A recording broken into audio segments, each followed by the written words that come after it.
ஸ்ரீ குருப்யோ நமக. 108 days ancient yoga சேலஞ்சில் இன்னைக்கு நம்ம பார்க்க போகிறது அஷ்டாங்க யோகத்தில் நியமத்தில் தபஸ். தபஸ்னா சான்ஸ்கிரிட்ல ஹீட்னு சொல்லுவாங்க, தமிழில் நம்ம தவம் சொல்லுவோம். ஆன்மீக பாதையில் இந்த தபஸ் தான் நம்மளுடைய மேன்மைக்கு ரொம்ப உறுதுணையாக இருக்கிறது. பதஞ்சலி யோக சூத்ரால சாதன பாதால வாசஸ் 43ல் காயேந்திர சித்தி அசுத்தி ஷயாத் தபசகான்னு சொல்லியிருப்பாரு பதஞ்சலி முனிவர். இதுக்கு என்ன மீனிங் பார்த்தோம்னா, தவம் செய்யறது மூலமா நம்மளுடைய புலன்களை, அதாவது ஐம்புலன்களையும் வெல்ல முடியும்னும், தவத்தால உடல் மற்றும் மனதோட அழுக்குகள் அகலும்னும் சொல்லியிருப்பாரு பதஞ்சலி முனிவர். தவம் சொன்னாலே நம்ம எல்லாம் நினைக்கிறது தியானத்துல மூழ்கி இருக்கணும், 1 மணி நேரம் கண்ணை மூடிட்டு அமைதியா இருக்கணும் அப்படின்ட்டு. ஆனா உண்மையாலுமே தவம்ன்றது லயிக்கிறது, ஒரு விஷயத்துல நம்ம லயிச்சு போறது, அதுவாவே நம்ம மாறுறது தான் தவம். மனசை ஒருமுகப்படுத்தி ஒரு செயல்ல நம்ம நிறுத்தும் போதுதான் அது தவமா மாறுது.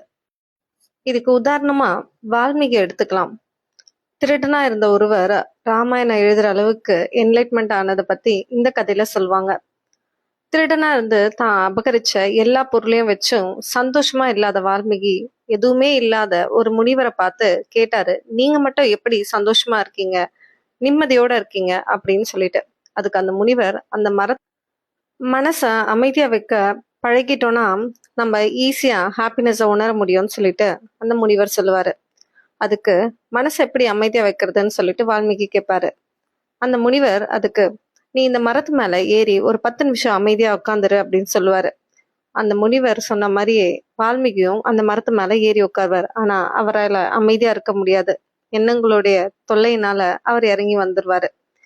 முனிவர்கிட்ட என்னால அமைதியா இருக்க முடியல, என்னோட மனசு எங்கெங்கயோ போகுது அப்படின்னு சொல்லுவாரு. உடனே முனிவர், அந்த மரத்தையே உத்து கவனி அப்படின்னு சொல்லுவாரு.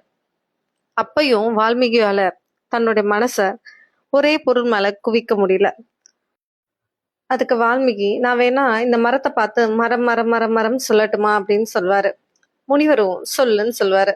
அவர் மரம் மரம் மரம் சொன்னது ராம ராம ராமாவா மாறி அவர் என்லைட்மெண்ட் ஆனதா ஒரு கதை இருக்கு. எந்த ஒரு விஷயத்துல மனதை ஒருநிலைப்படுத்தி அதுல லயிச்சு போறோமோ அதுக்கு பேர் தான் தவம். கண்ணை மூடி தியானமா இருக்கணும்னு அவசியம் இல்லை.